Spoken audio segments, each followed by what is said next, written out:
어머님, 제가 얌전히 좀 계시라고 했잖아요. 며느리의 한숨과 비명이 화려한 돌잔치장에 울려 퍼졌습니다. 찰싹? 엉망이 된 케이크, 수군대는 하객들. 그 모든 것의 원인이 자신의 어머니라 생각한 아들은 그 자리에서 어머니의 뺨을 후려쳤습니다. 아들은 몰랐습니다. 그 손찌검이 자신의 모든 것을 쥐고 있던 거대한 힘을 건드렸다는 것을 말이죠. 그날 이후 어머니는 자식을 가슴에서 지우고 아들을 향한 가장 차갑고 무서운 복수를 시작했습니다. 오늘도 사연 끝까지 함께 해주세요. 청담동의 고급 빌라 안 넓은 드레스룸에 수십 벌의 명품 옷들이 정갈하게 걸려 있었습니다. 방 한쪽 벽면을 가득 채운 붙박이장에는 계절별, 색상별로 정리된 명품 옷들이 마치 최고급 편집숍처럼 진열되어 있었죠. 그 중앙에 선 오유진은 거울에 비친 자신의 모습에 도취한 듯 만족스러운 미소를 지었습니다. 완벽해. 오늘은 우리 서준이가 주인공이지만 나도 꿀릴 순 없잖아. 수백만 원을 호가하는 샤넬의 드레스는 그녀의 몸에 꼭 맞게 흘러내렸고 목과 귀에서 반짝이는 다이아몬드는 조명 아래서 찬란한 빛을 뿜어내고 있었습니다. 5캐럿 다이아. 빛난다 빛나. 그녀의 눈빛에는 자신의 아름다움과 부에 대한 강한 자부심이 가득했어요. 같은 시각 널찍한 거실에서는 남편 박민혁이 크리스털 테이블 위에 펼쳐진 두툼한 명단 서류를 꼼꼼하게 확인하고 있었습니다. 그 리스트에 있는 이름 하나하나가 그에게는 더 높은 곳으로 올라갈 수 있는 발판이나 다름없었죠. 드레스룸에서 유진이 걸어 나오자 민혁이 기다렸다는 듯 고개를 들었습니다. 여보, 장인어른 VIP 손님들 명단 최종 확인 끝났어. 한 분도 빠짐없이 오신다고 연락 왔어. 민혁이 서류를 가볍게 테이블에 내려놓으며 의기양양하게 말했습니다. 당연한 거 아냐? 아빠 손주 돌잔치인데 누가 감히 빠지겠어. 유진이 소파에 우아하게 걸터앉으며 대답했습니다. 그렇지? 그리고 돌잔치 장소 선정이 최고였어, 여보. 나 믿으라고 했지? 대한민국에서 이만한 격식을 갖춘 곳은 아너스 호텔뿐이라고. 이 정도는 돼야 우리 아빠도 창피하시지 않지. 그리고 우리 서준이 첫돌인데 초라하면 안 되잖아. 두 사람의 대화는 온통 다른 사람의 시선과 자신들의 체면을 세우는 것에 집중되어 있었습니다. 바로 그때였습니다.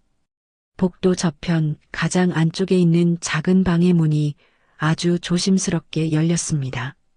시어머니 강숙자가 낡았지만 정성껏 다려입은 연분홍색 한복 차림으로 거실의 모습을 드러냈습니다. 몇 년은 좋기 넘어 보이는 한복이었지만 손주의 첫 생일을 축하하기 위해 밤새 다림질을 한 듯 구김 하나 없이 단정했죠. 하지만 숙자가 거실로 들어서는 순간 두 사람 사이에 흐르던 만족스러운 공기는 칼로 자른 듯 차갑게 식어버렸습니다. 유진은 마치 못 볼 것을 봤다는 듯 노골적으로 미간을 찌푸렸습니다.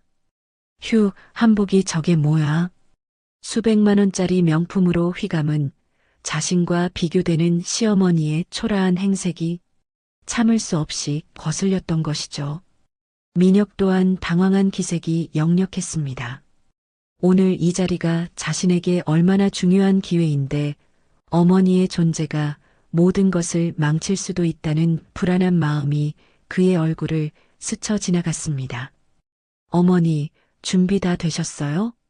민혁이 어색하게 입을 열었습니다. 응, 우리 서준이 첫 생일인데 할미가 제일 먼저 가서 축하해줘야지. 이 한복 곱지 않니? 내가 가진 옷 중에 제일 좋은 거다. 숙자가 해맑게 웃으며 한복 치맛자락을 살짝 들어 보였습니다. 그 미소에는 오직 손주를 향한 순수한 사랑만이 담겨 있었습니다.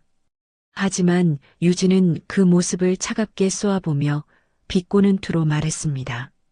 어머님, 요즘 세상에 누가 그런 촌스러운 색깔의 한복을 입어요. 차라리 정장을 입으시지 그러셨어요. 그런가? 그래도 밤새 다림질했는데. 숙자는 며느리의 가시돋친 말을 아랑곳하지 않고 그저 온화하게 대꾸할 뿐이었습니다. 그 태연한 모습에 유진의 심기가 더욱 불편해졌습니다.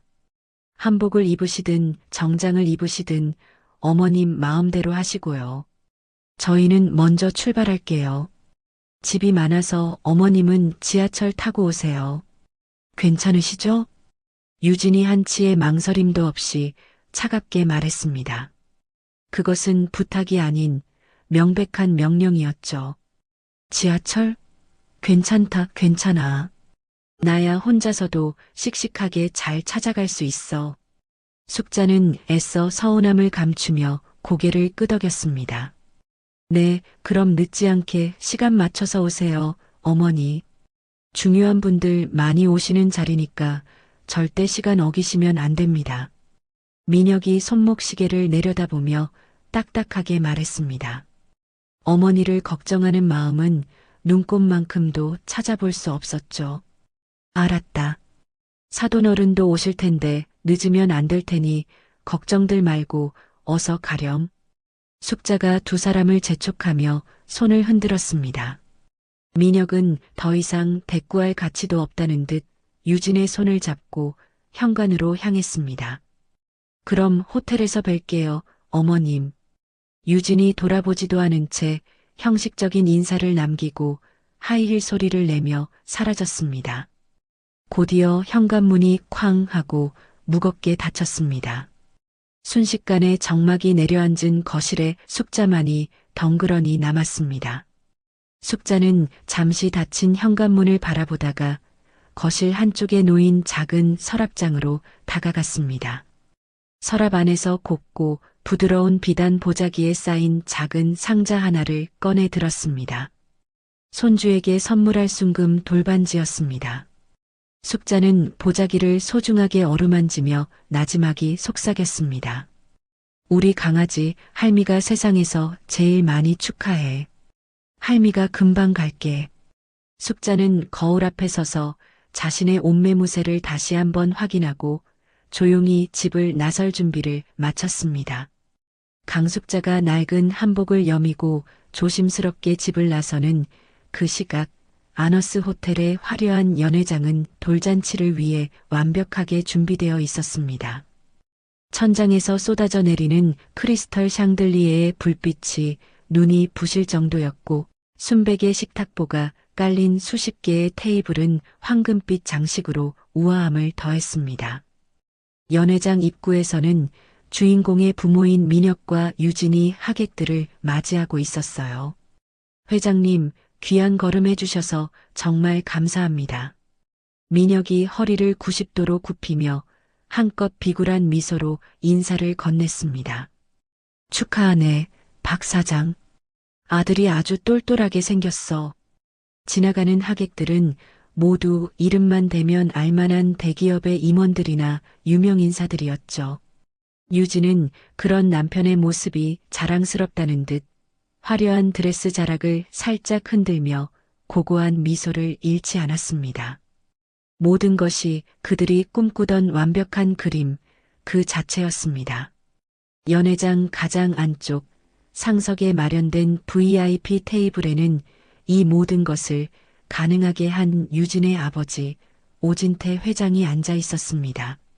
최고급 맞춤 정장과 손목에서 번쩍이는 금시계는 그의 권세와 부를 말해주고 있었죠. 그의 주변으로는 사업 파트너와 지인들이 쉴 새 없이 몰려와 머리를 조아리며 인사를 건넸습니다. 회장님, 정말 대단한 잔치입니다. 역시 스케일이 다르십니다. 한 남자가 기름진 목소리로 아첨을 떨었습니다. 허허, 뭘 이 정도 가지고. 내 유일한 손주 첫 생일인데 이 정도는 당연히 해줘야지. 안 그런가? 오진태는 호탕하게 웃었지만 그 웃음소리는 어딘지 모르게 공허하게 울렸습니다.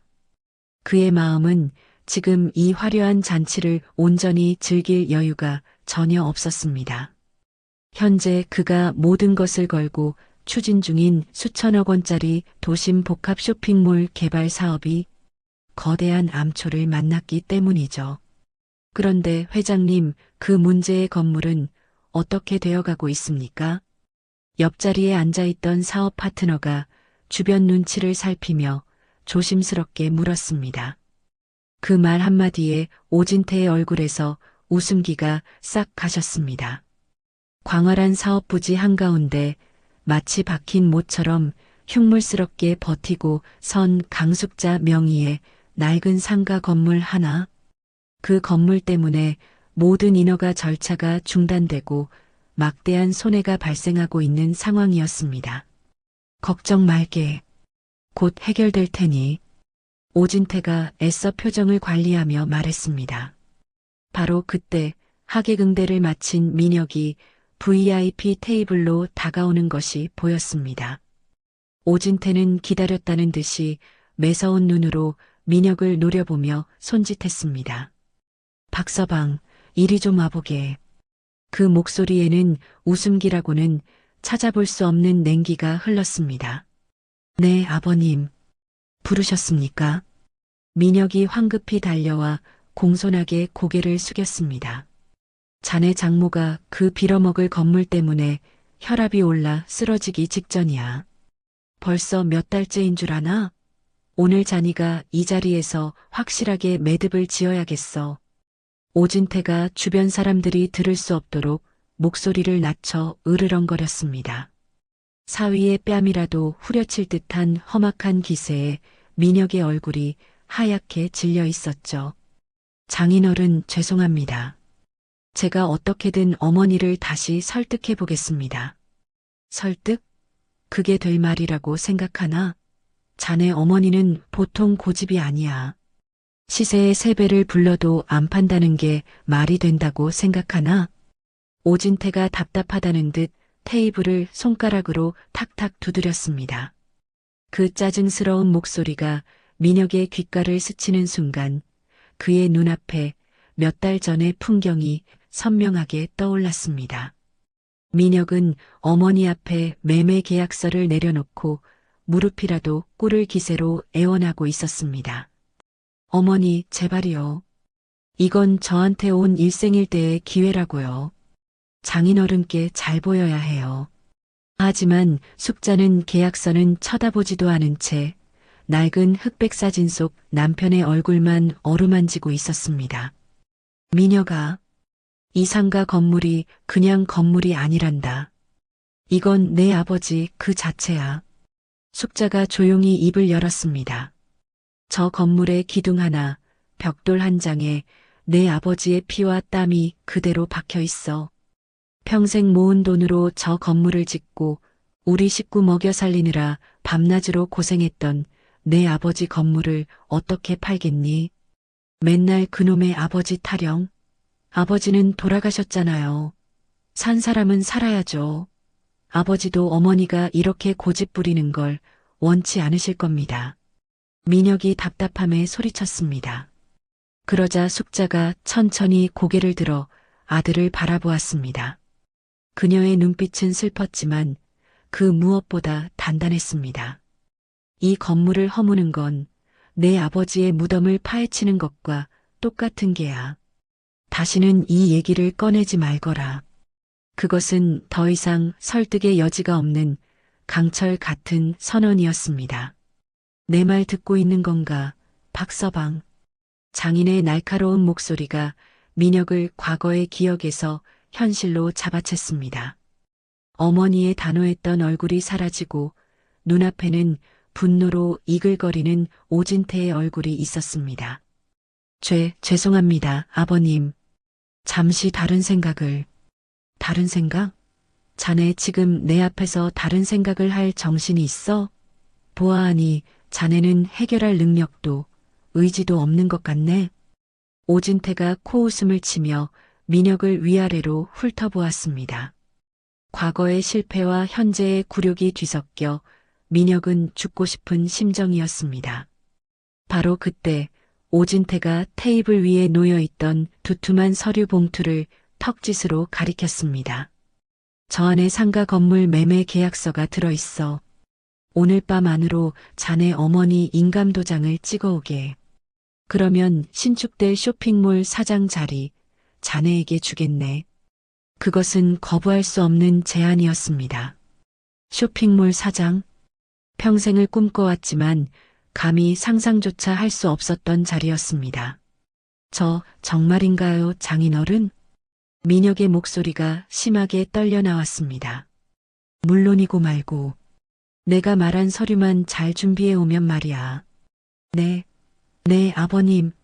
반드시 해내겠습니다. 민혁이 결연한 표정으로 대답했습니다. 바로 그때였습니다. 연회장 입구 쪽이 갑자기 소란스러워지기 시작했습니다. 화려한 하객들 사이에서 곱게 포장한 선물을 손에 든 강숙자가 어리둥절한 표정으로 서 있었거든요. 화려하기 그지없는 하객들의 명품 옷차림 속에서 정성껏 다렸지만 세월의 흔적이 엿보이는 그녀의 연분홍색 한복은 마치 흑백 사진처럼 이질적이었습니다. 순간 시끄럽던 연회장의 공기가 미세하게 변했습니다. 웅성거리던 사람들의 시선이 약속이라도 한 듯 입구의 선숙자에게로 향했습니다. 그것은 호기심 어린 시선이자 이곳과 어울리지 않는 존재를 향한 노골적인 경계의 눈빛이었죠. 어머님 오셨어요? 며느리 오유진이 누구보다 먼저 숙자를 발견하고는 완벽하게 훈련된 미소를 지으며 다가왔습니다. 하지만 가까이 다가온 그녀의 눈은 웃고 있지 않았습니다. 오히려 시어머니의 소박한 행색이 자신의 완벽한 파티를 망치기라도 한 것처럼 싸늘한 불쾌감으로 가득 차 있었습니다. 그래, 애미야. 우리 서준이는 어디 있니? 할미가 우리 강아지 선물 사왔는데. 숙자는 자신을 향해 쏟아지는 수많은 시선들을 애써 외면하며 손에 든 보자기 꾸러미를 소중하게 들어 보였습니다. 일단 어머님 저쪽 자리에 앉아 계세요. 유진은 손가락으로 연회장 가장 구석, 사람들이 잘 지나다니지도 않는 기둥 옆자리를 가리켰습니다. 그 무심한 손짓에 숙자의 얼굴에 잠시 서운함이 스쳤지만 그녀는 이내 고개를 끄덕였습니다. 그때 VIP 테이블에서 이 모든 것을 지켜보던 오진태의 살벌한 눈빛을 확인한 민혁이 허둥지둥 달려왔습니다. 장인에게 자신의 결단력을 보여줘야 한다는 압박감이 그의 온몸을 짓누르고 있었습니다. 어머니, 이쪽으로 오세요. 민혁은 다짜고짜 어머니의 팔뚝을 거칠게 붙잡았습니다. 그리고는 마치 죄인이라도 끌고 가듯 사람들의 눈을 피해 아내가 가리켰던 구석 자리로 향했습니다. 아니, 민혁아. 왜 이리 구석으로 가니? 여긴 우리 서준이 얼굴도 잘 안 보이잖니. 숙자가 영문을 모르겠다는 표정으로 아들을 올려다보며 말했습니다. 여기가 조용하고 좋아요, 어머니. 오늘은 그냥 얌전히 여기 앉아 계세요. 민혁이 어머니를 자리에 억지로 앉히며 퉁명스럽게 대답했습니다. VIP 테이블에서는 오진태가 혀를 차는 소리가 들리는 듯 했습니다. 저 사람이 자네 사위 어머니인가? 옆에 앉은 오진태의 사업 파트너가 오진태를 보며 수군거렸습니다. 보시다시피 저렇게 고집만 세니 일이 되겠나? 오진태가 깊은 한숨을 내쉬며 민혁에게서 실망스러운 눈을 떼지 않았습니다. 구석자리에 앉게 된 숙자는 서운한 마음도 잠시 오직 손주를 찾기 위해 애썼습니다. 하지만 기둥 너머로 보이는 손주 서준이의 해맑은 얼굴을 보자 더 이상 참고 있을 수만은 없었습니다. 아들의 경고도 며느리의 차가운 눈총도 모두 잊었습니다. 그저 사랑스러운 손주를 안아보고 싶은 할머니의 마음뿐이었죠. 숙자가 조용히 자리에서 일어나 손에 든 선물을 꼭 쥔 채 서준이가 있는 테이블로 향했습니다. 어머니, 어디 가세요? 민혁이 기겁하며 막으려 했지만 숙자의 발걸음은 이미 손주를 향해 있었습니다. 아이고, 우리 서준이. 할미 왔다. 숙자가 환한 미소를 지으며 다가서자 유모차에 앉아있던 서준이가 할머니를 알아보고는 까르르 웃음을 터뜨렸습니다. 아이는 반갑다는 듯 작은 두 팔을 할머니를 향해 쭉 뻗었습니다. 바로 그 순간이었습니다. 할머니에게 뻗던 서준이의 작은 손이 테이블 위에 놓여있던 거대한 생크림 케이크를 그대로 밀어버렸습니다. 균형을 잃은 케이크가 테이블 아래로 와르르 쏟아져 내렸습니다. 어머나! 주변에서 짧은 비명이 터져나왔고 순식간에 바닥은 하얀 크림과 빵 부스러기로 엉망이 되었습니다. 죄송합니다. 정말 죄송합니다. 유진이 당황하며 어쩔 줄 몰라 했습니다. 그러다 문득 케이크 앞에 멈춰선 시어머니를 발견한 그녀의 눈이 번뜩였습니다. 이 상황을 벗어날 완벽한 희생양이 생긴 것이죠. 어머님 때문에 이게 다 뭐예요? 제가 얌전히 좀 계시라고 했잖아요. 유진이 마치 모든 것이 다가온 숙자의 잘못인 것처럼 연회장이 떠나가라 큰 소리로 외쳤습니다. 그 말에 VIP 테이블에 앉아있던 오진태의 표정이 싸늘하게 굳어졌고 그는 민혁을 향해 내 어머니 하나 제대로 관리 못하는 한심한 놈이라는 듯한 견멸의 눈빛을 보냈습니다. 장인의 그 눈빛을 마주한 순간 민혁은 세상이 무너지는 것 같은 절망감을 느꼈습니다. 이대로는 끝이었습니다. 그때 그의 머릿속에 한 가지 생각이 스쳤습니다. 이것은 위기가 아니라 자신의 진정성을 증명할 마지막 기회일지도 모른다는 생각이었죠. 더 이상 망설일 틈이 없었습니다. 민혁이 갑자기 자리에서 벌떡 일어났습니다. 그리고는 곧장 아수라장이 된 케이크 앞에 멍하니 서 있는 어머니에게로 향했습니다. 그의 걸음걸이에는 비장함마저 서려 있었습니다. 민혁아, 이건 내가. 숙자가 무슨 영문인지 몰라 아들을 부르며 한 발짝 다가서려 했습니다. 바로 그때였습니다. 어머니의 앞에 다다른 민혁이 망설임 없이 자신의 손을 번쩍 들어 올렸습니다. 찰싹? 살이 부딪히는 날카롭고 천박한 소리가 고요한 연회장을 갈랐습니다. 모두가 보는 앞에서 아들이 어머니의 뺨을 세차게 후려친 것이었습니다. 어머! 여기저기서 경악에 찬 탄성이 터져나왔습니다. 숙자는 그대로 고개가 돌아갔지만 비명 한 번 지르지 않았습니다. 그저 텅 빈 눈으로 믿을 수 없다는 표정으로 아들을 바라볼 뿐이었죠. 제발 가만히 좀 계시라고 했잖아요. 민혁이 자신의 어머니는 쳐다보지도 않은 채 오직 그의 시선은 장인을 향해 있었습니다. 오진태의 입가에 마침내 만족스러운 미소가 번졌습니다. 그래, 이제야 내 사위답구나. 오진태가 나지막이 말하며 고개를 끄덕였습니다. 찰싹 하는 소름 끼치는 파열음이 가라앉은 연회장은 마치 시간이 멈춘 듯 했습니다. 충격에 빠진 하객들은 숨을 죽인 채 뺨을 맞고도 미동 없이 서 있는 강숙자와 아들 박민혁 그리고 만족스럽게 미소 짓는 오진태를 번갈아 쳐다볼 뿐이었죠. 숙자는 뺨에 번지는 뜨거운 통증조차 느끼지 못하는 듯 했습니다. 그저 텅 빈 눈동자로 허공 어딘가를 응시하고 있었어요. 그녀의 세상은 방금 아들의 손에 의해 산산조각이 나버렸습니다. 곧이어 여기저기서 억눌렸던 수군거림이 바이러스처럼 퍼져나가기 시작했습니다. 세상에 저게 무슨 일이야. 아무리 그래도 아들이 어떻게 사람들 앞에서 어머니를. 제정신이 아니구먼. 하객들의 경악과 비난이 담긴 속삭임이 연회장을 채웠지만 민혁의 귀에는 아무것도 들리지 않았습니다. 오히려 그는 자신이 아주 대단한 일을 해냈다고 착각하고 있었습니다. 장인어른께 자신의 결단력과 충성심을 이보다 더 확실하게 증명할 수는 없다고 믿었죠.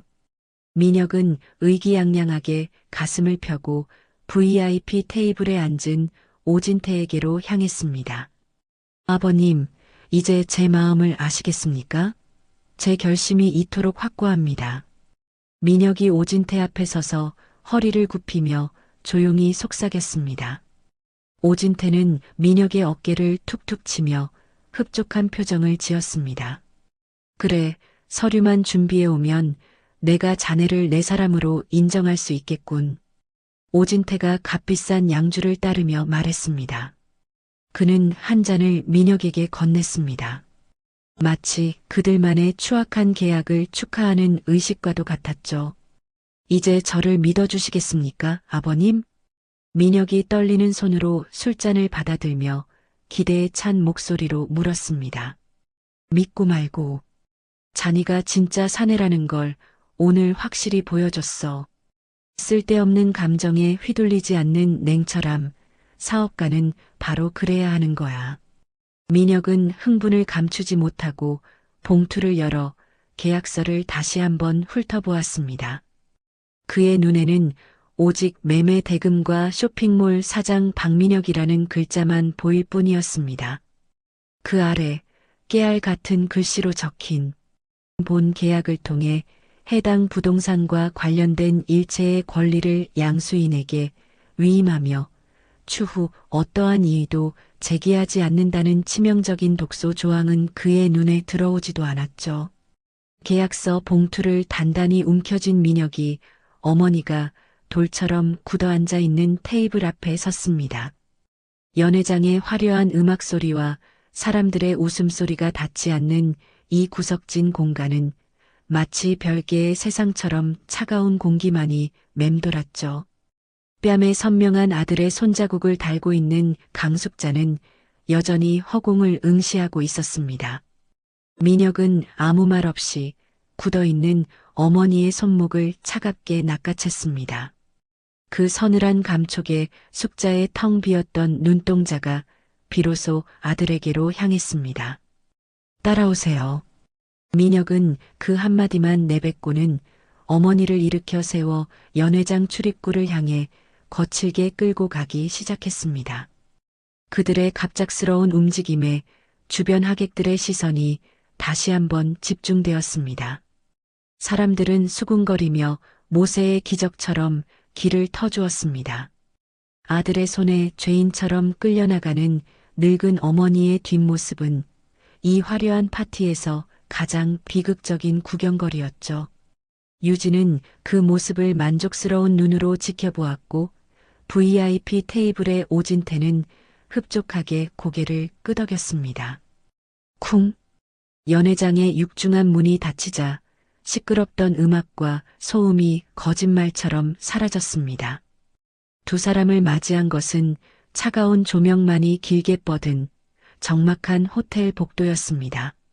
민혁은 그제야 어머니의 손목을 놓았습니다.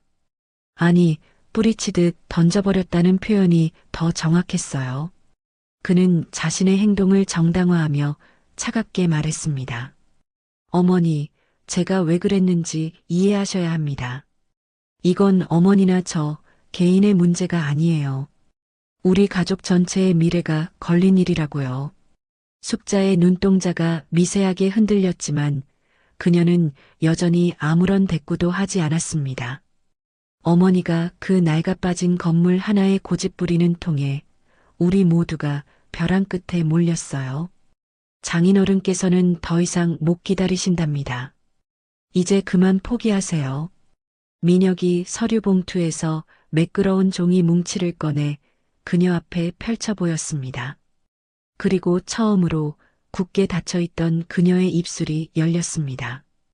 그게 뭐냐? 목소리는 심하게 잠겨 있었지만 그 안에는 서늘한 기운이 담겨 있었습니다. 상가 건물 매매 계약서입니다. 내가 이걸 왜 봐야 하지? 제 인생이 어머니의 그깟 추억놀이 때문에 발목 잡히게 둘 수는 없으니까요. 이게 어머니께서 아들인 저를 위해 해주실 수 있는 마지막 일입니다. 민혁의 목소리가 점점 거칠어졌습니다. 마지막 일이라. 숙자가 기가 막힌다는 듯 나지막이 응조렸습니다. 네. 어머니께서 여기에 인감 도장만 찍어주시면 모든 게 끝납니다. 장인어른께서 약속하셨어요. 저를 신축 쇼핑몰 사장 자리에 앉혀주시겠다고요. 민혁이 마치 어린아이처럼 자신의 미래를 자랑하며 들뜬 목소리로 말했습니다. 숙자는 그런 아들을 잠시 바라보다가 계약서 봉투를 열었습니다. 그녀의 눈이 계약서의 첫 줄부터 마지막 줄까지 글자 하나하나를 꼼꼼하게 읽어 내려가기 시작했습니다. 첫 장을 넘기고 두 번째 장을 읽고 세 번째 장까지. 그녀의 모습은 마치 중요한 시험을 앞둔 수험생처럼 진지했습니다. 특히 깨알같이 작은 글씨로 적힌 특약사항까지 놓치지 않으려는 듯 미간을 살짝 찌푸렸습니다. 해당 부동산과 관련된 모든 권리를 위임한다는 문구를 발견했을 때 그녀의 눈빛이 얼음처럼 차갑게 변했습니다. 어머니, 뭘 그렇게 오래 보세요? 그냥 도장만 찍으면 된다니까요. 시간이 없어요. 민혁이 초조함을 이기지 못하고 복도를 서성이며 재촉했습니다. 하지만 숙자는 아들의 말을 무시한 채 계약서에서 눈을 떼지 않았습니다. 매매 대금의 액수, 지불 방식, 소유권 이전의 세부 절차까지. 그녀는 아들의 어리석음과 사돈의 탐욕이 어디까지인지를 자신의 눈으로 똑똑히 확인하고 있었습니다. 어머니, 지금 저랑 장난하세요? 도장 찍어주실 거죠? 민혁이 참지 못하고 목소리를 높였습니다. 이렇게 중요한 서류인데 읽어보는 건 당연한 일 아니니? 숙자가 계약서의 마지막 장을 넘기며 차분하게 대답했습니다. 중요하긴 뭐가 중요해요. 평생 만져보지도 못할 큰돈 받고 낡은 건물 하나 파는 거잖아요. 마침내 계약서의 마지막 글자까지 모두 읽은 숙자가 천천히 고개를 들었습니다. 그녀의 눈빛은 조금 전의 슬픔과 체념에 젖어 있던 그것과는 완전히 달라져 있었습니다. 마치 혹한의 겨울 강처럼 차갑고 단단하게 얼어붙어 있었습니다. 이 계약서대로라면 건물뿐만 아니라 땅에 대한 권리, 그와 관련된 모든 권한을 전부 포기하라는 말이구나. 그게 뭐 어떻다는 건데요? 당연히 다 넘겨야 돈을 주죠. 민혁이 화를 버럭 내며 대답했습니다. 너는 이 계약서가 무슨 뜻인지 제대로 알지도 못하면서 나에게 도장을 찍으라고 이 난리를 피운 것이니? 숙자의 목소리에 실망감을 넘어선 깊은 경멸이 묻어났습니다. 뜻이고 뭐고 필요 없어요. 어머니가 이렇게 시간 끌다가 장인어른 마음 변하시면 책임지실 거예요. 민혁은 이성을 잃고 소리쳤습니다. 그는 숙자의 손목을 억세게 잡아채고는 어머니의 손을 강제로 끌어당겼습니다. 어머니, 제발, 이제 그만 고집 부리세요. 이 손 놓아라. 숙자가 조용하지만 얼음 같은 목소리로 명령했습니다. 싫어요. 오늘 도장 찍어주신다고 말하기 전까지는 절대 안 놓을 겁니다. 민혁이 더욱 악을 쓰며 어머니의 손을 벽에 짓눌렀습니다. 바로 그때였습니다. 숙자가 잡혀있던 자신의 손목을 아주 조용히 하지만 거스를 수 없는 힘으로 비틀어 풀어냈습니다. 평생을 아들에게 헌신하며 살아온 작고 연약하기만 했던 어머니에게서 이런 서늘하고 단단한 힘이 나올 줄은 꿈에도 상상하지 못했죠. 숙자는 아들을 더 이상 보지 않았습니다. 그녀는 계약서를 다시 봉투에 집어넣고 아들의 폭력으로 헝클어졌던 한복 고름을 흐트러짐 없는 손길로 차분하게 바로잡았습니다. 그 모든 움직임에는 더 이상 슬픔이나 체념이 아닌 차갑고 단단한 결심만이 느껴졌죠. 어머니, 지금 뭐 하시는 겁니까?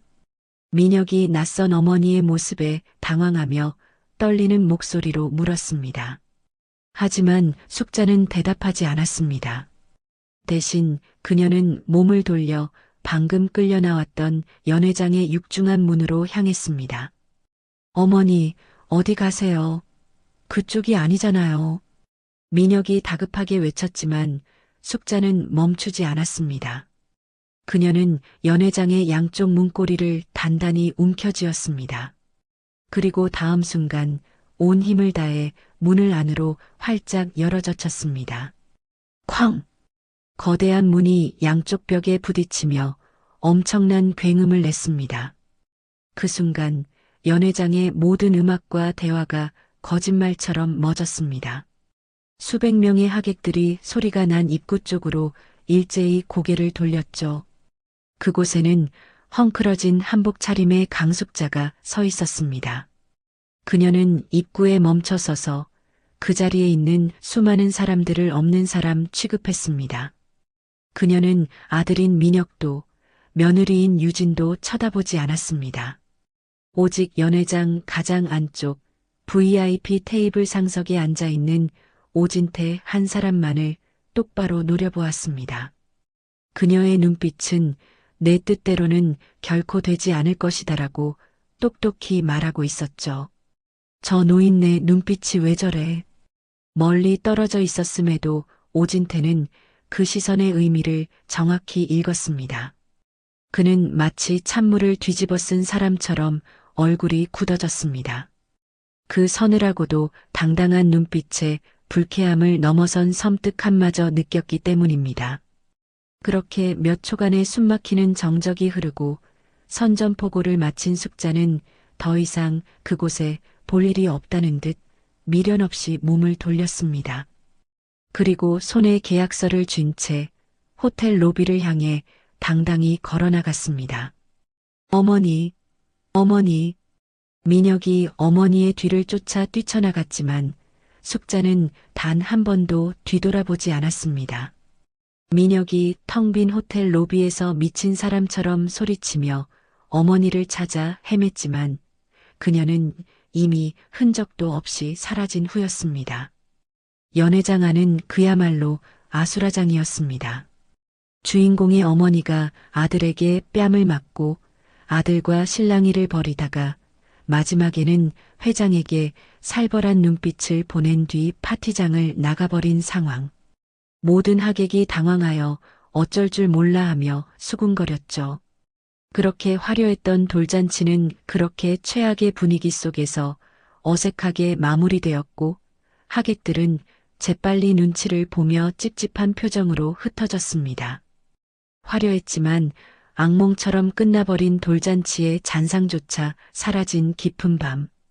청담동 고급 빌라의 현관문이 열리고 민혁과 유진이 지친 기색으로 들어섰습니다. 유진은 들고 있던 수백만 원짜리 명품 백을 바닥에 집어 던졌고 민혁은 넥타이를 거칠게 풀어헤치며 어둠 속에서 술부터 찾았습니다. 집안은 불이 모두 꺼진 채 무겁고 차가운 정적만이 두 사람을 맞이했습니다. 어머니 강숙자는 아직 돌아오지 않은 것이 분명했습니다. 어머니는 아직이야? 유진이 신경질적으로 구두를 벗어 던지며 물었습니다. 모르지. 전화도 안 받는데 내가 어떻게 알아? 민혁이 위스키 병을 들고 와 잔도 없이 병째로 들이켰습니다. 꼴 좋다 아주. 대한민국에서 내로라 하는 사람들은 다 모아놓고 이게 무슨 개망신이냐고. 전부 당신 어머니 때문이야. 유진의 목소리에 날이 바짝 서 있었습니다. 지금 누구 때문에 내가 이 꼴로 이 고생을 하는데 당신 아버지가 내일 아침까지 해결 못하면 당신이랑 나까지 끝장내겠다고 협박했어. 알아? 민혁이 술병을 테이블에 쾅 내려놓으며 맞받아쳤습니다. 그러게 누가 그렇게 무능하래? 고작 늙은 어머니 구슬리지를 못해서 일을 이 지경으로 만들어? 뭐, 내가 무능해? 그럼 당신은 뭘 했는데? 옆에서 구경만 한 주제에. 두 사람의 고성이 텅 빈 집을 날카롭게 갈랐습니다. 서로에게 책임을 떠넘기며 핥히고 헐뜯는 추악한 싸움이 한참 동안 이어졌습니다. 그러다 문득 격렬한 싸움 끝에 찾아온 짧은 침묵 속에서 유진의 눈이 번뜩였습니다. 여보. 그녀가 갑자기 차분해진 목소리로 민혁을 불렀습니다. 어차피 이렇게 된 거 차라리 잘된 일인지도 몰라. 그게 무슨 소리야? 민혁이 씩씩거리며 되물었습니다. 어머니 안 들어오셨잖아. 지금 이 집에 없다고. 유진의 입가에 뱀처럼 교활한 미소가 번졌습니다. 어머니가 없으니까 우리한테는 이게 기회라는 소리지. 그 말의 의미를 깨달은 민혁의 헐떡이던 숨이 순간 멎었습니다. 두 사람은 잠시 말없이 서로를 바라보았습니다. 그들의 눈빛 속에서 방금 전까지 서로를 죽일 듯이 미워하던 증오는 사라지고 그 자리를 탐욕이라는 이름의 추악한 공감대가 채우고 있었습니다. 두 사람은 약속이라도 한 듯 복도 끝에 있는 숙자의 방문 앞으로 달려갔습니다. 민혁이 망설임 없이 문고리를 잡아 돌렸습니다. 삐걱 소리를 내며 열린 문 안쪽은 어머니의 단정한 성격처럼 한치의 흐트러짐도 없이 정돈되어 있었습니다. 하지만 그 평온한 공간에 뛰어든 두 사람의 모습은 마치 약탈자나 다름없었습니다. 인감도장만 찾으면 돼. 유진이 소리치며 낡은 자개장 서랍을 열어젖혔습니다. 민혁은 어머니가 유일하게 사치품처럼 아끼던 작은 경대를 뒤엎었습니다. 곱게 접어 넣어둔 속옷이며 낡은 옷가지들이 방바닥에 속수무책으로 내팽개쳐졌습니다. 어머니의 손때가 묻은 낡은 가구들이 비명을 지르는 듯 했지만 두 사람은 아랑곳하지 않았습니다. 그들의 눈에는 오직 쇼핑몰 사장이라는 신기루와 그것을 손에 쥐어줄 붉은색 인감도장밖에 보이지 않았기 때문이죠. 없어. 여기도 없어. 유진이 짜증스럽게 소리치며 이불까지 들춰보았지만 보이는 것은 아무것도 없었습니다. 젠장, 도대체 어디다 숨겨둔 거야? 민혁이 마지막 남은 서랍장마저 세간을 모두 쏟아냈습니다. 하지만 그 어디에서도 도장은 보이지 않았습니다. 시간이 흐를수록 두 사람의 얼굴에서 조급함이 묻어나왔습니다. 특히 민혁의 얼굴은 시간이 지날수록 하얗게 질려갔죠. 아수라장이 된 어머니의 방 한가운데 민혁은 땀으로 축축한 손을 움켜쥐며 망연자실하게 서 있었습니다.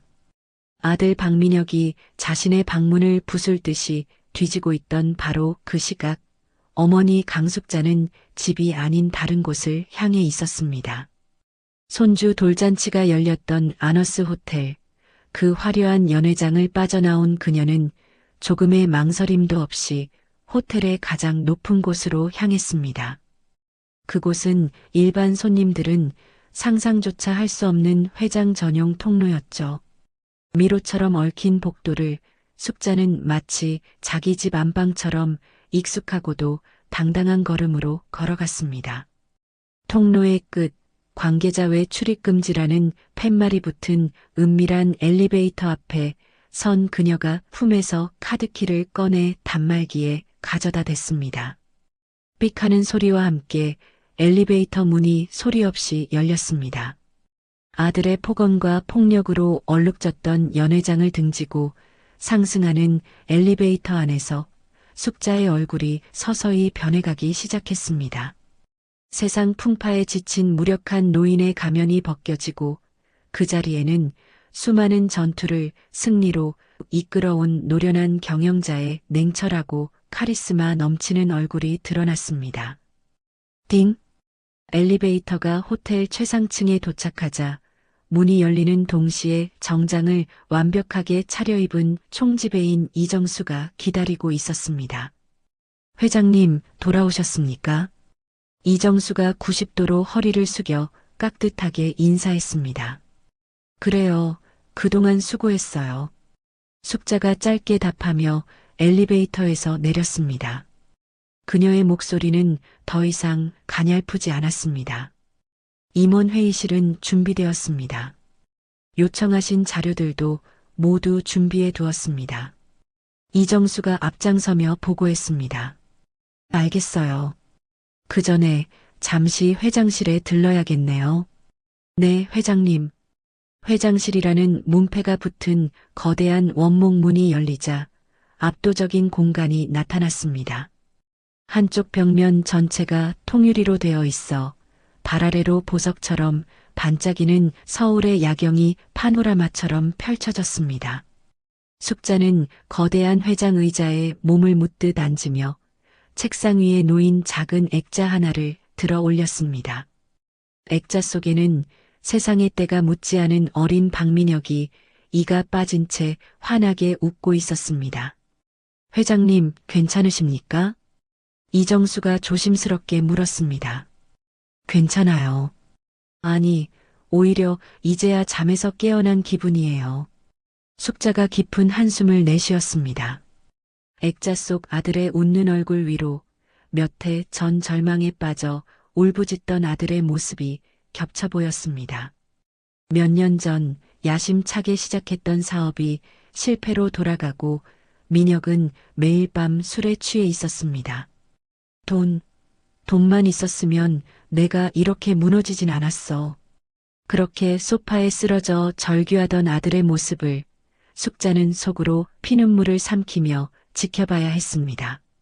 며칠 후 숙자는 시장에서 산 낡은 점퍼 차림으로 은행 VVIP 창구를 찾았습니다. 그녀는 자신의 막대한 개인 자산 중 일부를 현금화하여 정체를 알 수 없는 투자법인의 이름으로 아들 민혁의 계좌에 거액을 송금했습니다. 거액의 투자금을 확인한 날 민혁은 세상을 다 얻은 듯 아내 유진에게 소리쳤죠. 맞지. 장인어른께서 날 버리지 않으셨어. 익명의 투자자라니 역시 우리 아버님 스케일은 달라. 정말? 아버지가? 그럼 이 대한민국에서 나한테 이런 거금을 대주실 분이 장인어른 말고 누가 더 있겠어. 아들이 자신의 진짜 후원자가 누구인지는 꿈에도 모른 채 사돈에 대한 맹목적인 충성심을 키워가는 모습을 지켜보는 것은 참으로 고통스러운 일이었습니다. 숙자의 머릿속엔 더 오래된 기억도 수면 위로 떠올랐어요. 수십 년 전 남편과 사별하고 어린 아들을 키우기 위해 시장 좌판에서 국밥을 팔던 젊은 시절의 자신. 새벽별을 보며 장사를 시작하고 달을 보며 하루를 마감하던 억척스러운 시간들이 있었습니다. 그렇게 모은 돈으로 작은 식당을 차리고 타고난 사업 수완으로 프랜차이즈 사업을 일구고 마침내 이 아너스 호텔을 짓기 위해 건설 현장에서 인부들과 함께 땀 흘리던 날들이 주마등처럼 스쳐 지나갔습니다. 하지만 기업이 커질수록 주변의 시기와 암투는 더욱 심해졌습니다. 그녀는 결심했습니다. 내 아들 민혁이만큼은 이 더러운 싸움판에서 벗어나 평범하고 행복하게 살게 하리라. 그렇게 자신의 모든 것을 숨기고 평범한 어머니로서 아들을 키웠던 것입니다. 언젠가 아들이 진정으로 세상을 이해할 만큼 성숙해지면 그때 모든 것을 물려줄 계획이었습니다. 그런데 나의 그 침묵이, 나의 그늘이 결국 내 아들을 속까지 썩어 문드러진 괴물로 만들었구나. 숙자의 얼굴에 깊은 회한과 슬픔이 서렸습니다. 회장님, 이정수가 안타까운 목소리로 그녀를 불렀습니다. 숙자는 액자를 내려놓았습니다. 이제 결정을 내렸어요. 더 이상은 미룰 수 없겠어요. 그녀가 액자 속 아들을 바라보며 그러나 그 너머의 무언가를 향해 단호하게 말했습니다. 어머니로서의 시간은 끝났습니다. 이제 아너스 호텔의 진짜 주인 강숙자 회장으로 돌아갈 시간이었습니다. 강숙자 회장이 아너스 호텔 최상층 자신의 회장실에서 비정한 결심을 굳히고 있던 바로 그 시각. 아들 박민혁의 청담동 빌라는 지옥의 문턱이나 다름없었습니다. 화려한 조명은 모두 꺼진 채 스탠드 불빛 하나에 의지한 어두운 거실에는 숨막히는 긴장감만이 가득했습니다. 돌잔치에서 돌아온 민혁과 오유진은 소파 양끝에 따로 앉아 마치 약속이라도 한 듯 휴대폰 액정만 뚫어져라 쳐다보고 있었어요. 벽시계의 초침 소리가 두 사람의 심장 소리처럼 불안하게 공간을 채우고 있었습니다. 밤 10시가 넘어가고 있었지만 어머니 강숙자는 돌아오지 않았고 전화조차 받지 않았습니다. 도대체 어디서 뭘 하는 거야? 평생 이렇게 외박 한 번 한 적 없는 사람이. 유진이 초조하게 손톱을 물어뜯으며 중얼거렸습니다. 모르겠어. 제발 인감도장 찾아야 하는데. 민혁이 입술을 잘근잘근 씹으며 대답했습니다. 그의 걱정은 어머니의 안위에 대한 것이 아니었습니다. 오직 자신에게 닥쳐올 파멸에 대한 공포뿐이었죠. 그때였습니다. 정막을 깨고 민혁의 휴대폰이 미친 듯이 울부짖기 시작했습니다. 아버님이야.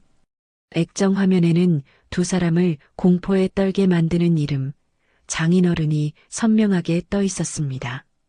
민혁은 심장이 멎는 것 같은 충격에 차마 통화 버튼을 누르지 못하고 휴대폰을 노려보기만 했습니다. 벨소리가 그치지 않고 계속되자 옆에 있던 유진이 답답하다는 듯 소리쳤습니다. 뭐해? 안 받고 우리 아빠 전화잖아. 무서워서 받기가 무서워서 그래. 뭐라고 말씀드려야 할지 모르겠다고. 민혁이 거의 울먹이며 말했습니다. 결국 전화벨은 끊겼고 곧바로 문자 메시지 수신음이 날카롭게 울렸습니다. 민혁이 떨리는 손으로 음성 메시지 재생 버튼을 눌렀습니다. 스피커를 통해 오진태의 격노한 목소리가 터져나왔습니다. 이 무능하고 쓸모없는 놈아. 아직도 연락이 없어? 내가 오늘 밤 안으로 해결하라고 했을 텐데. 내일 아침까지 그 도장 못 가져오면 넌 끝이야, 알았어. 아, 네 아버님. 마지막 말을 끝으로 끊긴 메시지를 들은 민혁의 얼굴이 새하얗게 질렸습니다. 계약서 어딨어? 나도 좀 보자. 없어. 어머니가 가져가셨어. 뭐야, 그 계약서 어머님이 들고 가셨어? 그럼 인감은 왜 찾았어? 유진이 겁에 질린 목소리로 말했습니다. 계약서야 사본이니까 인감 있으면 다시 찍으면 된단 말이야. 지금 그게 중요해? 민혁이 괴로워하며 머리를 쥐어뜯었습니다. 바로 그때 현관문 도어록이 해제되는 소리가 들렸습니다. 민혁과 유진이 반사적으로 자리에서 벌떡 일어나 현관 쪽을 바라보았습니다. 하지만 들어온 사람은 그들이 애타게 기다리던 숙자가 아니었습니다. 돌잔치 때문에 잠시 아이를 맡아주었던 베이비시터였습니다. 두 분 아직 안 주무셨네요. 우리 서준이 밥 먹고 푹 잘 자고 있어요. 그런데 할머님께서는 어디 가셨어요? 아까부터 안 보이시던데. 아, 네. 갑자기 급한 볼일이 생기셔서요. 유진이 황급히 표정을 관리하며 어색하게 둘러댔습니다. 베이비시터가 돌아간 후 집안에는 다시 무거운 침묵이 내려앉았습니다. 시계는 이미 밤 11시를 훌쩍 넘기고 있었습니다. 여보, 안 되겠어. 어머니 방 다시 한번 찾아보자. 우리가 못 본 곳에 숨겨두셨을 수도 있잖아. 유진이 다급하게 말했습니다. 그래, 그러자. 두 사람은 곧장 숙자의 방으로 달려가 조금 전 자신들이 뒤집어 놓았던 방을 다시 한번 뒤지기 시작했습니다. 이번에는 거의 미친 사람 같았습니다. 서랍장 안의 내용물을 모두 바닥에 쏟아붓고 장롱 속 옷들을 하나하나 흔들었습니다. 장판 및 액자 뒤, 심지어는 낡은 재봉틀 구석까지. 하지만 인감도장은 그 어디에서도 보이지 않았습니다. 마치 처음부터 이 집에 존재하지 않았던 것처럼 흔적조차 없었습니다. 그 순간 민혁의 휴대폰이 다시 한번 비명을 질렀습니다. 장인어른이었습니다. 여보세요, 아버님. 민혁이 죽어가는 목소리로 전화를 받았습니다. 야, 이 새끼야. 아직도야? 아직도 해결 못했어? 수화기 너머로 들려오는 오진태의 목소리는 분노를 넘어 살기마저 느껴졌습니다. 죄송합니다. 어머니께서 아직 집에 안 들어오셔서. 안 들어와? 그럼 몇 자리라도 파서 찾아내야 할 거 아니야. 어디 있는지 몰라. 연락도 안 되시고 어디 계신지 정말 모르겠습니다. 아버님. 이런 쓸모없는 놈을 내가 사위라고 믿었어. 당장 내 놈한테 투자했던 돈 전부 회수하고 네가 하는 사업이란 사업은 모조리 망가뜨려서 길바닥에 나앉게 해줄 테다. 쾅! 전화가 일방적으로 끊겼습니다. 민혁의 손에서 휴대폰이 바닥으로 툭 떨어졌습니다. 그는 그대로 자리에 주저앉았습니다. 온몸에 힘이 빠져나간 그의 얼굴에는 극도의 공포와 절망만이 남아 있었습니다. 여보, 어떡해. 우리 아빠 저러시는 거나 처음 봐. 유진이 결국 울음을 터뜨렸습니다. 몰라. 이제 나도 정말 모르겠어. 민혁이 머리를 감싸쥐며 괴로워했습니다. 자신을 벼랑 끝으로 내몬 어머니에 대한 분노와 지금껏 단 한 번도 느껴보지 못했던 거대한 불안감이 동시에 그의 온몸을 덮쳐왔습니다. 시간은 멈추지 않고 새벽을 향해 달려가고 있었습니다. 아들이 자신의 인생이 걸린 벼랑 끝에서 절망의 밤을 보내고 있던 바로 그 시각, 어머니 강숙자는 아너스 호텔 최상층 회장실의 거대한 책상 앞에 앉아 있었습니다. 그녀의 앞에는 아들이 내밀었던 사돈의 탐욕이 고스란히 담긴 상가 건물 매매 계약서가 펼쳐져 있었죠. 조용한 노크 소리와 함께 총지배인 이정수가 안으로 들어왔습니다. 회장님, 요청하신 모든 준비가 완료되었습니다. 이정수가 허리를 굽히며 공손하게 말했습니다. 수고했어요, 이 지배인님. 자료는 모두 확보했나요? 숙자가 계약서에서 눈을 떼지 않은 채 차분한 목소리로 물었습니다. 네, 회장님. 한치의 오차도 없습니다. 말씀하신 대로 오진태 사장과 관련된 모든 것을 샅샅이 조사했습니다. 이정수가 두툼한 파일을 책상 위에 올려놓았습니다. 숙자가 파일을 열어 첫 장을 넘기는 순간 그녀의 입가에 냉소가 피어올랐습니다. 파일 안에는 오진태가 운영하는 건설사의 사업 현황, 재무 상태, 숨겨진 채무 관계까지 모든 정보가 상세히 기록되어 있었습니다. 역시 내 짐작이 맞았군요. 겉만 번지르르하게 포장했을 뿐 속은 이미 썩어 문드러져 있었어. 네, 회장님. 오진태 사장의 복합 쇼핑몰 개발 사업은 심각한 자금난을 겪고 있습니다. 여러 금융기관에서 무리하게 대출을 받았으나 실제 사업성은 거의 없어 상환 능력이 의심되는 상황입니다. 이정수가 막힘없이 설명했습니다. 투자자들에게는 어떻게 둘러대고 있답니까? 재무 상태를 부풀린 허위 서류를 제출하여 투자를 유치하고 있습니다. 만약 저희 쪽 부지가 해결되지 않으면 연쇄부도로 이어질 수밖에 없는 구조입니다. 숙자의 눈빛이 더욱 차갑게 빛났습니다. 내 아들 박민혁 사장에게 들어간 투자금 관련 자료는요? 이곳에 준비해 두었습니다. 이정수가 옆에 있던 또 다른 파일을 가리켰습니다. 박민혁 사장께서 장인인 오진태 사장으로부터 받았다고 굳게 믿고 있는 그 거액의 투자금이 실제로는 회장님께서 여러 개의 익명법인을 통해 지원하신 것임을 증명하는 모든 송금 내역과 증빙 서류입니다. 숙자가 그 파일을 펼쳐보았습니다. 자신이 아들을 다시 일으켜 세우기 위해 얼마나 많은 것을 쏟아부었는지가 숫자로 명확하게 찍혀 있었습니다. 그런 아들은 자신에게 칼을 겨눈 것이었죠. 숙자는 파일을 조용히 덮었습니다. 이제 모든 것을 제자리로 돌려놓을 때가 됐군요.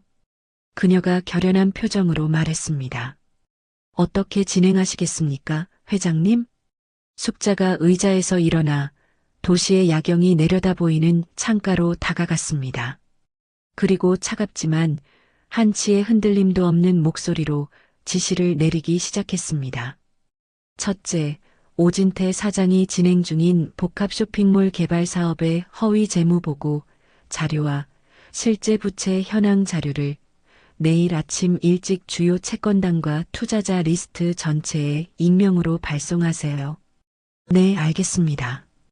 이정수가 재빨리 수첩에 메모했습니다. 둘째, 박민혁 사장 회사로 유입된 모든 투자금의 실제 출처를 밝히는 자료를 우리 그룹 법무팀에서 검토하도록 준비시켜요.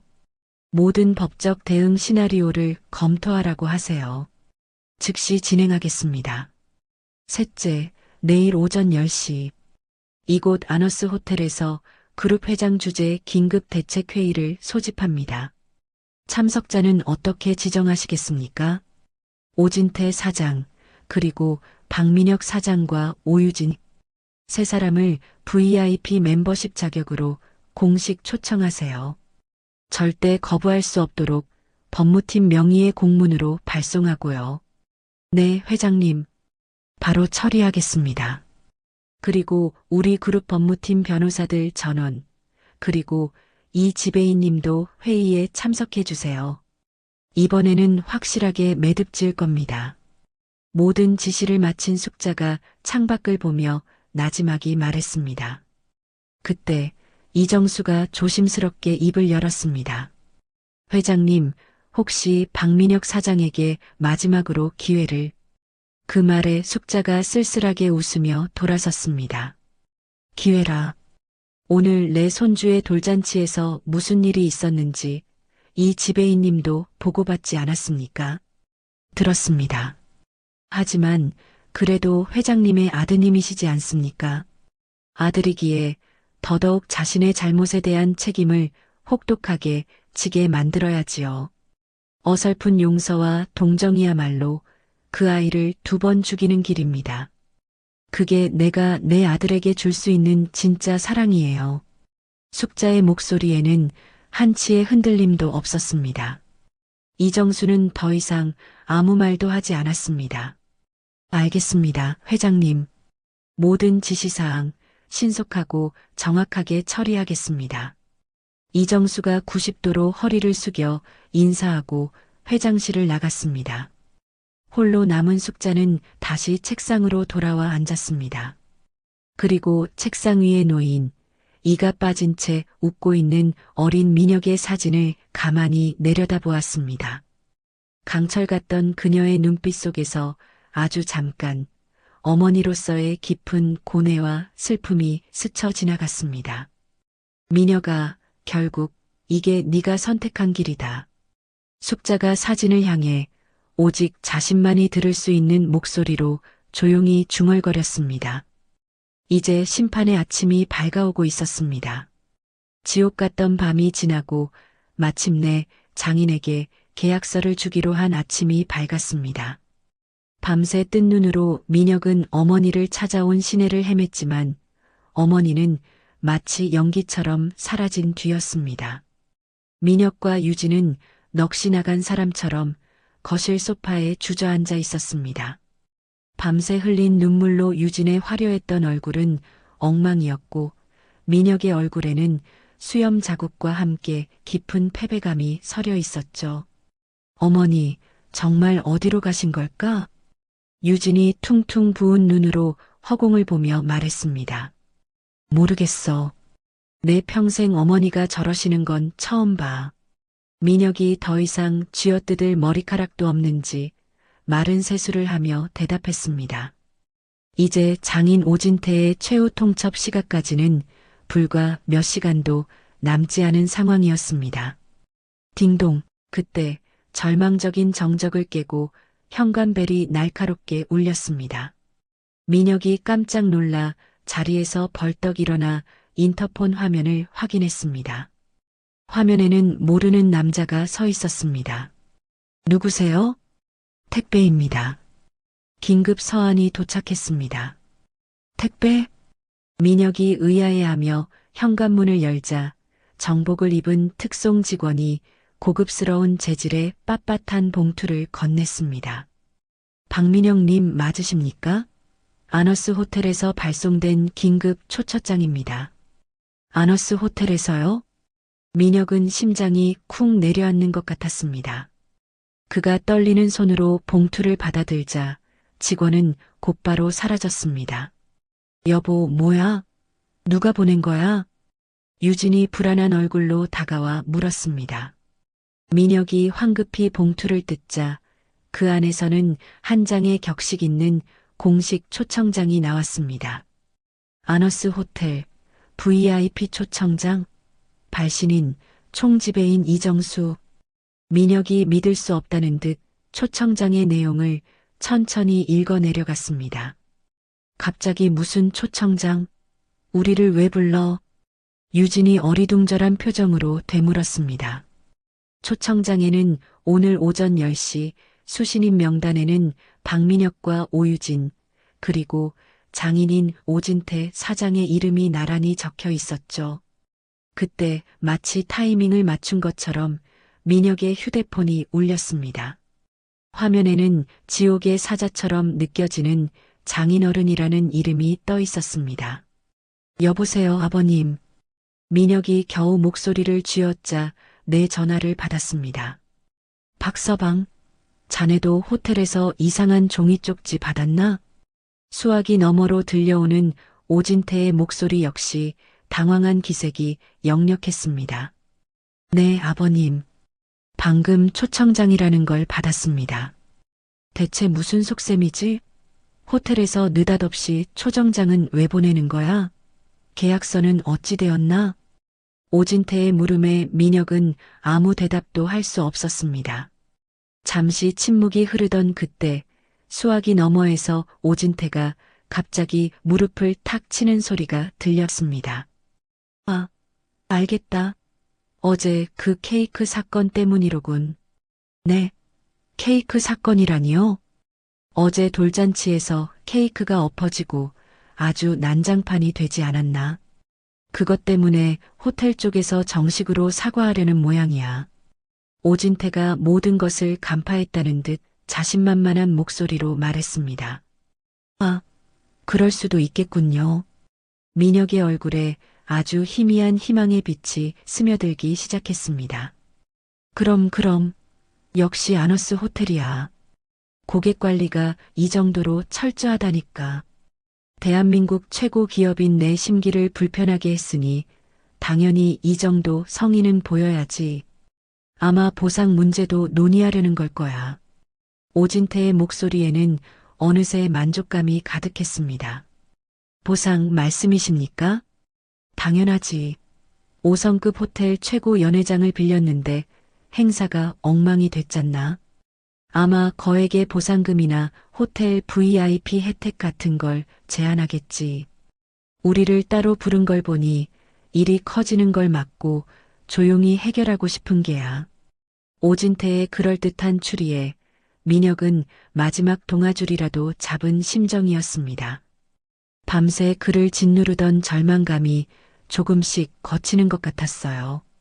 아버님, 그럼 오히려 이게 저희에게는 좋은 기회가 될 수도 있겠습니다. 그렇다마다 이참에 호텔 쪽이랑 좋은 관계를 터놓는 것도 나쁘지 않지. 네, 알겠습니다.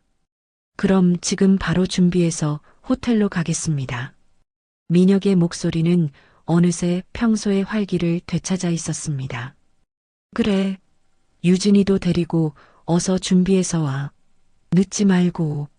전화를 끄는 민혁의 표정은 180도 달라져 있었습니다. 여보, 어떻게 됐어? 아빠가 뭐라고 하셔? 어제 케이크 사건 때문에 호텔에서 사과하려고 부르는 거래. 거액의 보상을 해줄 수도 있대. 민혁이 흥분하며 소리쳤습니다. 정말? 어머 세상에. 그럼 다행이다. 그래. 하늘이 무너져도 솟아날 구멍이 있다더니 우리 운이 아직 죽지 않았어. 두 사람은 언제 절망했냐는 듯 서둘러 가장 좋은 옷으로 갈아입기 시작했습니다. 민혁은 최고급 정장을 입고 넥타이를 맺고 유진은 화장대 앞에 앉아 우아한 화장을 했습니다. 여보, 이왕 이렇게 된 거 호텔 스위트룸 1년 이용권이라도 받아내야 하는 거 아냐? 당연하지. 아버님 이름이 있는데 그 정도는 해줘야지. 두 사람은 마치 큰 상을 받으러 가는 사람들처럼 들뜬 마음으로 집을 나섰습니다.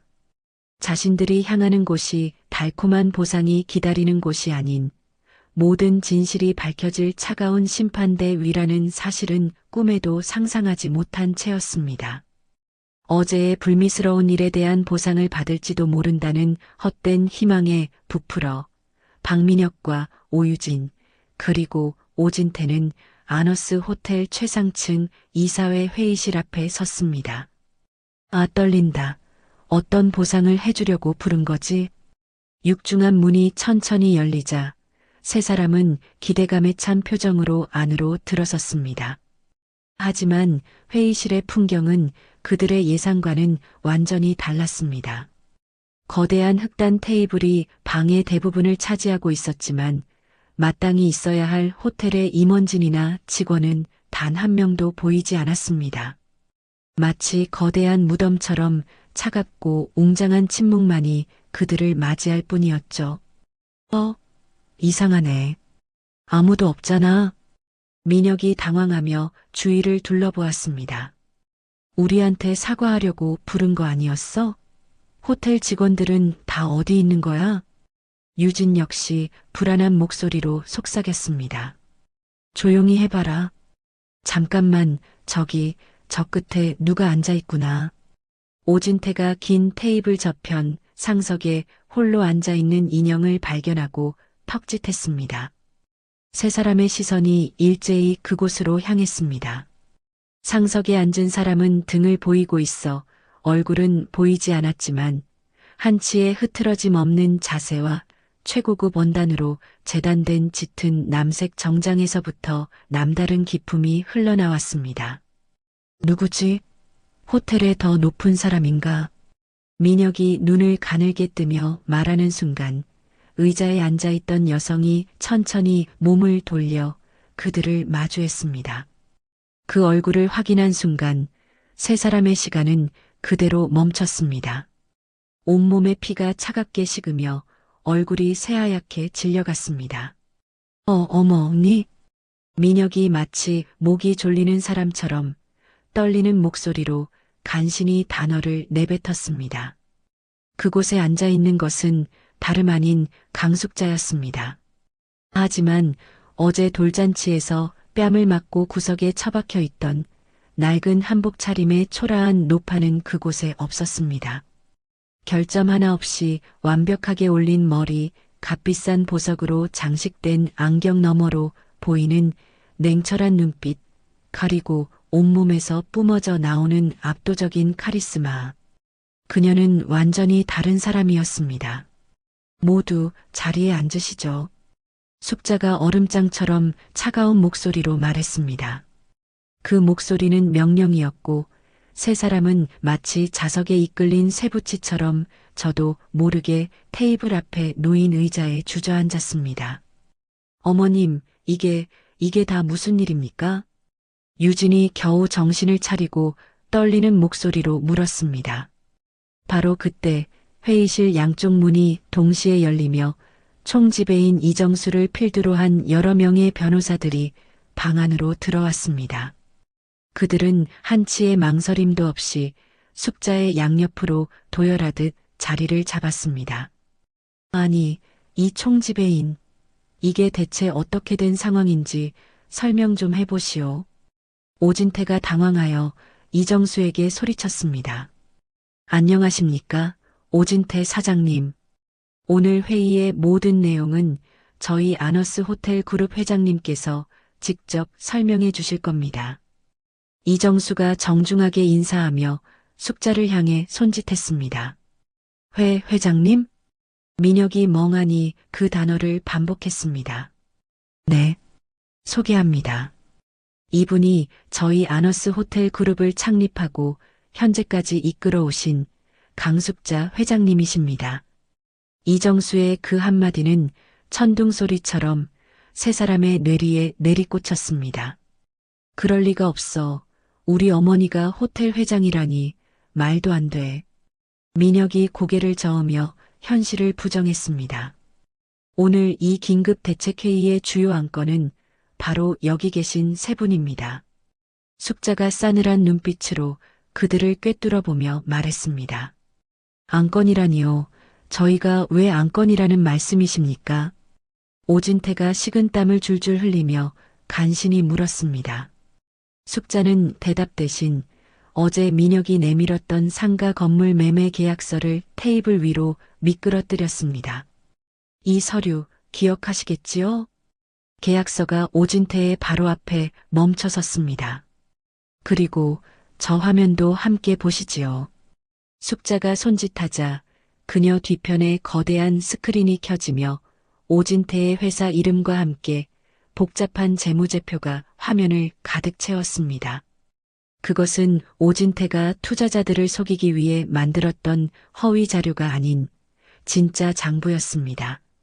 이게 어떻게 내 회사 자료가 왜 여기에? 오진태의 얼굴이 파랗게 질려갔습니다. 오진태 사장님의 복합 쇼핑몰 개발 사업. 겉으로는 화려하지만 실상은 투자금 사기와 부실 대출로 쌓아 올린 모래성이더군요. 숙자가 하나하나 얼음 같은 목소리로 폭로하기 시작했습니다. 거짓말 마시오. 그건 일시적인 자금 문제일 뿐이요. 오진태가 자리에서 벌떡 일어나 발악했습니다. 일시적이라고요? 당신이 투자자들을 속여 끌어모은 돈과 은행에서 불법적으로 대출받은 금액이 당신의 상환 능력을 몇 배나 초과했는데도 말입니까? 그리고 그 구멍을 메우기 위해 내 아들을 협박하여 내 건물을 강탈하려 하셨고요. 협박이라니 사업상 정당한 부탁이었소. 부탁? 내 아들이 수많은 사람들 앞에서 어미의 뺨을 후려치게 만든 것이 오 사장님 방식의 부탁입니까? 숙자의 목소리에 마침내 분노가 섞여 터져나왔습니다. 그 순간 민혁은 모든 것을 깨달았습니다. 자신이 얼마나 어리석었는지, 얼마나 끔찍한 죄를 저질렀는지. 그는 영혼이 빠져나간 사람처럼 의자에 그대로 주저앉았습니다. 어머니, 정말 회장님이셨어요? 그래. 그리고 저 화면을 마저 보거라. 숙자가 또 다른 자료를 스크린에 띄웠습니다. 화면에는 지난 몇 년간 박민혁의 회사로 송금된 수십억 원의 투자금 내역이 떠올랐습니다. 이 송금 기록들, 당신이 장인어른의 도움이라고 철석같이 믿었던 그 모든 돈들.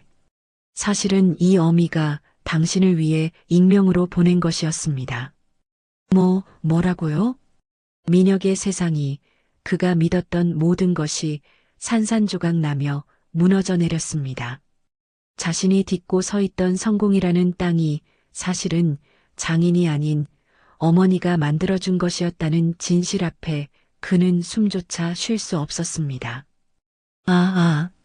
유진은 파멸한 아버지와 모든 것을 잃은 남편을 번갈아 보다 결국 아이처럼 큰 소리로 오열하기 시작했습니다. 모든 진실이 폭탄처럼 터져버린 회의실 안은 숨막히는 침묵만이 감돌았습니다. 박민혁은 제자리에 주저앉아 넋이 나갔고 오유진은 소리 없이 눈물만 흘렸습니다. 그 침묵을 가장 먼저 깨뜨린 것은 가장 많은 것을 잃게 될 오진태였습니다. 그는 파랗게 질린 얼굴로 자리에서 벌떡 일어나 테이블을 손으로 내리쳤습니다. 이건 전부 거짓말이야. 당신이 날 모함하려고 전부 조작한 거라고. 오진태가 이성을 잃고 발악했습니다. 증거가 눈앞에 있는데도 끝까지 부인하시겠습니까? 오 사장님? 숙자가 차가운 눈으로 그를 바라보며 말했습니다. 그래, 조작이야. 요즘 세상에 이런 자료 하나 만드는 게 뭐 어려운 일이라고. 오진태가 억지를 부렸습니다. 좋습니다. 그럼 이것도 조작인지 직접 판단해 보시지요.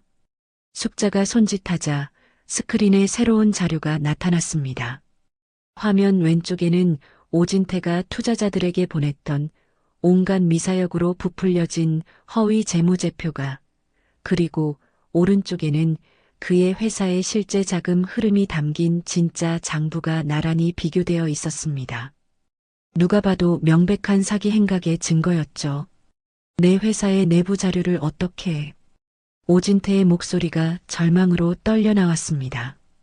제 모든 정보력을 동원해 사장님의 뒤를 캤습니다. 이미 금융감독원과 검찰에 이 모든 자료를 제출했습니다. 아마 오늘 오후쯤이면 압수수색 영장을 들고 찾아갈 겁니다. 숙자가 내뱉는 한마디 한마디는 사형 선고나 다름없었습니다. 그럴 수는 없어. 나한테는 가족이 있단 말이오. 내 사업이 무너지면 내 아내와 딸은 어떡하라고. 오진태가 절규했습니다.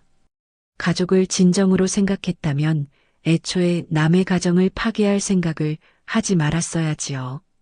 숙자의 목소리에는 단 한 줌의 동정심도 없었습니다. 오진태는 더 이상 아무런 변명도 찾지 못하고 그 자리에 풀썩 주저앉았습니다. 그가 평생을 바쳐 쌓아 올린 거대한 사업이라는 것이 사실은 얼마나 허술한 모래성이었는지를 깨달은 순간이었습니다. 오진태 사장님께는 이번 사기 대출 및 투자 유치에 대한 법적인 책임을 물어 그룹 차원에서 파산 절차를 진행할 겁니다. 숙자가 마지막 선언을 했습니다. 사부인, 아니 회장님, 제발 한 번만 용서해 주십시오.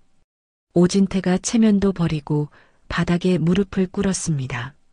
제가 다 잘못했습니다. 비굴하게 사위놈을 이용한 것도 사부인을 업신여긴 것도 모두 제 죄입니다. 제발 저를 살려주십시오. 그가 머리를 바닥에 찌우며 애원했지만 숙자는 더 이상 그를 쳐다보지도 않았습니다. 그녀의 시선은 이제 넋이 나간 채 앉아있는 아들 민혁에게로 향했습니다. 박민혁? 어머니가 아닌 회장의 목소리로 아들의 이름이 불렸습니다. 민혁은 차마 고개를 들 수 없었습니다. 어머니, 제가 정말 죄송합니다. 죄송하다? 그 한마디면 모든 게 용서될 거라고 생각했니?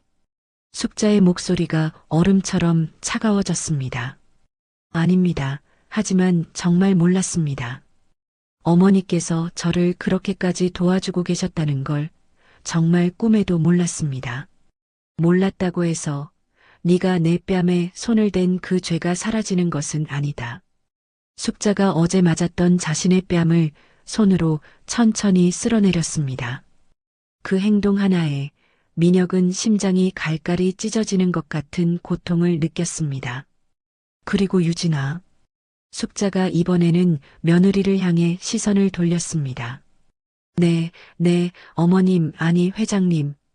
유진이 눈물 콧물로 범벅이 된 얼굴로 고개를 숙였습니다. 그동안 나를 벌레 보듯 무시하고 가난한 시어미라며 온갖 멸시를 했던 것도 나는 똑똑히 기억하고 있어. 잘못했어요. 제가 다 잘못했어요, 회장님. 용서해 주세요. 유진이 바닥에 엎드려 빌었지만 숙자의 표정에는 변화가 없었습니다. 숙자가 자리에서 일어서며 마지막 판결을 내렸습니다. 이제 내 아들 박민혁에게 단 2개의 선택지를 주겠다. 선택지 말입니까? 그래. 네가 가진 그 모든 허울뿐인 직함과 재산을 내려놓고 이 아너스 호텔의 가장 낮은 곳에서 내 죄의 무게를 평생 느끼며 살아가든가. 가장 낮은 곳이라면. 그래. 호텔 지하 4층 주차장의 관리 요원이다. 민혁의 숨이 턱 막혔습니다. 아니면 네가 그토록 존경하던 저 장인과 함께 나란히 서서 법의 심판을 받든가. 선택은 내 몫이다. 숙자가 무릎 꿇은 오진태를 턱으로 가리키며 말했습니다. 모든 것을 잃고 주차관리원이 되거나 사기꾼의 공범으로 감옥에 가거나 민혁에게는 두 선택지 모두 지옥이었습니다. 어머니, 제발, 제발 자비를. 다른 선택은 없다. 지금 이 자리에서 결정해라. 그때 이 모든 상황을 지켜보던 유진이 갑자기 폭발했습니다. 그녀는 더 이상 잃을 것이 없다는 듯 남편 민혁을 향해 날카롭게 소리쳤습니다. 다 당신 때문이야. 이 무능한 인간. 당신이 처음부터 제대로 했으면 우리 집안이 이 꼴이 되지는 않았을 거 아니야. 여보, 유진아. 이제 당신이랑 단 하루도 같이 못 살아. 우리 이혼해. 유진이 악을 쓰며 울부짖더니 그대로 회의실 문을 박차고 뛰쳐나갔습니다. 민혁은 완전히 무너졌습니다. 존경하던 장인은 파산했고 사랑하던 아내는 떠났고 자신의 모든 것은 신기루처럼 사라졌습니다. 그는 비틀거리며 어머니 앞으로 다가와 힘없이 무릎을 꿇었습니다. 어머니, 제가 잘못했습니다. 민혁의 떨리는 목소리가 차가운 회의실을 울렸습니다. 주차장에서 일하겠습니다. 결국 그의 끝없는 교만과 탐욕이 그를 가장 낮은 곳으로 끌어내린 순간이었습니다. 차가운 회의실에는 아들의 처절한 흐느낌만이 공허하게 울려 퍼지고 있었습니다. 그 모든 폭풍이 지나가고 정확히 1년이라는 시간이 흘렀습니다. 오진태는 결국 사기 혐의로 구속되어 법의 심판을 받았고 그가 평생에 걸쳐 쌓아 올렸던 탐욕의 성은 하루아침에 모래성처럼 무너져 내렸습니다. 남편과 아버지를 모두 잃은 오유진은 이혼 후 화려했던 청담동을 떠나 과거 자신이 그토록 경멸했던 평범한 삶 속으로 쓸쓸히 사라져갔습니다. 그리고 폭풍의 중심에 있었던 또 다른 사람들 역시 각자의 자리에서 새로운 시간을 맞이하고 있었습니다. 따스한 봄 햇살이 가득 내리쬐는 아너스 호텔 정원. 강숙자가 이제 2살이 된 손주 서준이의 작은 손을 잡고 천천히 산책하고 있었습니다. 서준아, 저기 피어있는 꽃 좀 봐. 정말 예쁘지? 숙자가 환하게 웃으며 손주를 향해 말했어요. 그녀의 얼굴에서는 과거의 그늘을 찾아볼 수 없는 온화한 평온함만이 가득했습니다. 네, 예뻐요, 할머니. 서준이가 아장아장 걸으며 깜찍하게 대답했습니다. 경영 일선에서 완전히 물러난 숙자는 이제 온전한 할머니로서의 삶을 누리고 있었습니다. 할머니, 아빠는 언제 와요? 서준이 아빠는 지금 열심히 일하고 있어. 숙자가 손주의 머리를 쓰다듬으며 부드럽게 대답했습니다. 같은 시각 아너스 호텔의 지하 4층 주차장. 주차관리 요원 유니폼을 단정하게 입은 박민혁이 막 출차하는 고급 세단을 향해 정중하게 허리를 숙여 인사하고 있었습니다. 안녕히 가십시오, 고객님. 감사합니다. 그의 인사를 받은 손님은 과거 민혁이 사업을 할 때 거만하게 무시했던 사업 파트너였습니다. 혹시 박 사장님 아니세요? 그가 민혁을 알아보고는 놀란 얼굴로 물었습니다. 안녕하십니까? 지금은 이곳에서 근무하고 있습니다. 민혁은 부끄러워하거나 피하지 않고 맑은 눈으로 담담하게 대답했습니다. 아, 그러시군요. 수고하십시오. 어색해진 사업 파트너가 서둘러 차를 몰고 떠나갔습니다. 민혁은 지난 1년간 호텔의 가장 낮은 이곳에서 묵묵히 자신의 죗값을 치르고 있었습니다. 가끔 휴식 시간이 되면 그는 주차장 환풍구 너머로 멀리 보이는 공원을 바라보곤 했습니다. 오늘도 그곳에는 어머니와 아들 서준이가 함께 있었습니다. 두 사람이 벤치에 앉아 그림책을 보며 웃는 모습이 보였습니다.